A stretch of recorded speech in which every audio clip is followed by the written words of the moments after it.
Et donc là, eh ben, comment faire pour booster mon quotidien? Donc en même temps que vous marquez cette activité-là, réfléchissez à vous, comment vous faites? Qu'est-ce qui, vous, de façon classique, booste votre quotidien? Quelles sont les activités qui clairement ont un impact très, très, très, très, très énergisant? Donc, éviter les ruminations, par exemple, eh ben, une méthode très simple, c'est la respiration. Euh, pour faire ce pas de côté et pour dégager ses pensées, sachant que on ne peut pas arrêter les pensées, c'est simplement les identifier. Et on va parler par cette liste-là, peut-être répondre à cette question, comment faire pour éviter les ruminations là, quand j'ai ces pensées qui viennent, qui sont oppressantes, qui sont tout le temps là, qu'on a tous, hein, clairement, ça fait partie de notre quotidien, notre cerveau est fait pour ça, pour ruminer et pour penser. Eh bien, voilà peut-être des solutions. Qu'est-ce qui pour vous vous donne de l'énergie? Voilà. Identifiez les activités qui vous donnent de l'énergie. Qu'est-ce qui vous apaise? Qu'est-ce qui vous rend fier? Qu'est-ce qui vous rend heureux? En gros, comment vous faites quand vous vous sentez irritable, en colère, sur la défensive? Comment vous faites quand il y a ces ruminations-là en permanence? Quelles sont les activités qui vous permettent de sortir de ce mécanisme qui s'enclenche? euh, Ben voilà, la méditation du matin, effectivement, la prière du matin, ce sont de très bons outils, de très bonnes techniques. Euh, la routine matinale, ben voilà, ça c'est une très très bonne stratégie. Établir une routine matinale, on sait, c'est ce que font tous les sportifs de haut niveau, hein, c'est ce qu'on appelle une routine de performance. C'est-à-dire que je viens de façon volontaire, de façon protocolisée, créer une routine qui se répète, qui n'est pas, qui est faite quand même en pleine conscience. C'est tout l'intérêt. Et cette routine-là va m'apporter ce cadre qui va empêcher euh, que mes pensées partent partout et qui va me procurer beaucoup d'énergie, qui va m'apaiser en l'occurrence, en plus. Et donc ça amène à énormément de performance. Encore plus quand cette routine effectivement est faite avec de la méditation et de l'activité physique, qui sont deux activités majeures pour pouvoir passer de bons moments. Faire du sport, effectivement, un bon moyen de réguler ses émotions. Donc, quelles sont vos techniques à vous? Quels sont vos outils? Quelles sont vos solutions? Bah, c'est ce que vous partagez. On est vraiment en plein dedans. C'est vraiment exactement, effectivement, pleinement ce qui marche. Euh, je vous laisse peut-être encore en mettre quelques-unes si vous en avez d'autres qui viennent. Et pour continuer sur ces activités-là, hein, sur celles que vous êtes en train d'identifier, sur cette liste-là que vous êtes en train de faire, de toutes ces activités qui vous donnent de l'énergie, qui vous apaisent, qui vous permettent de vous rendre fier, heureux. Moi, effectivement, comme ça a pu être partagé, c'est faire du sport, par exemple. C'est la cohérence cardiaque, qui est une activité qui permet de faire un pas de côté et de réguler pas mal de choses. Et d'ailleurs, dans le pack qui est avec sur le sommet, vous avez un outil qui est une vidéo, en l'occurrence, là où je vous partage cette pratique-là de la cohérence cardiaque, quel est son intérêt, comment elle se pratique. Donc la méditation aussi, qui est une tactique très intéressante. Aller marcher, oui, évidemment. La musique, très très bon outil. Alors la musique, c'est très puissant. Vous avez remarqué comment la musique, quand je vais pas bien, je vais écouter une musique qui va me mettre encore plus dans un état désagréable, peut-être même un peu dépressif, là pour vraiment venir installer ce cycle vraiment profond qui me permet de vraiment prendre conscience que ok bon c'est bon, je vais pas bien. Là c'est sûr, il n'y a plus de doute. Maintenant allez hop, on y va, on repart, hein, parce que c'est un peu l'intérêt de la tristesse, hein, c'est de dire ok là ça va pas, je le sais, j'en suis sûr maintenant, et maintenant tu passes à autre chose.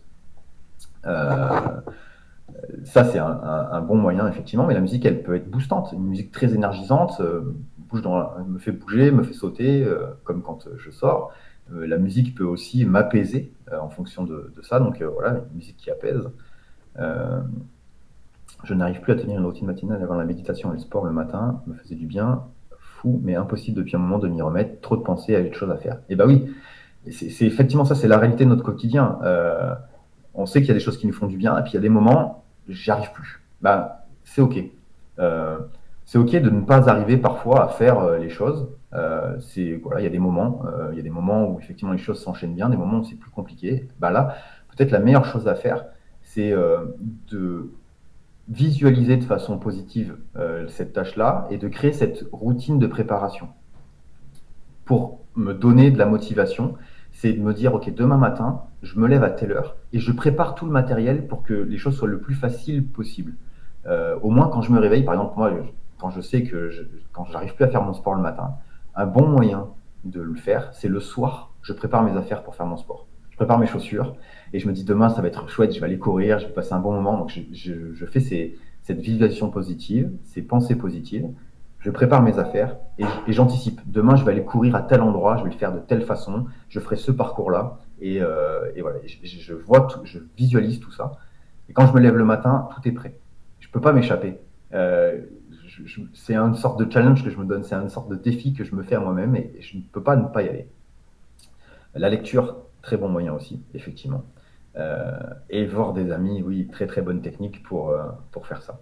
Donc vous avez plein de bonnes solutions qui sont évidemment très concrètes.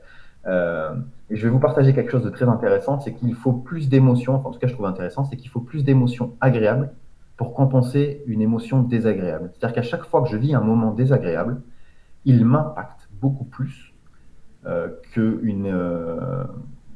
quand je vis pendant un moment désagréable, ça m'impacte beaucoup plus que quand je vis quelque chose d'agréable.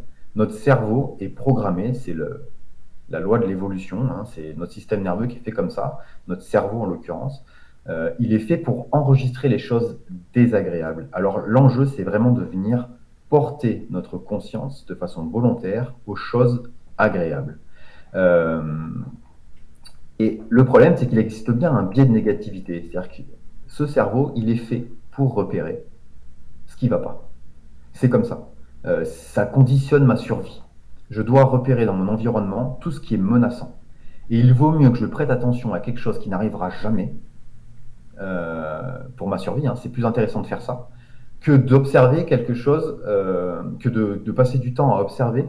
Enfin, je ne suis pas clair, je vais le refaire, excusez-moi. Hein. Mon cerveau préfère se concentrer sur quelque chose qui n'arrivera jamais, mais qui pourrait menacer ma survie.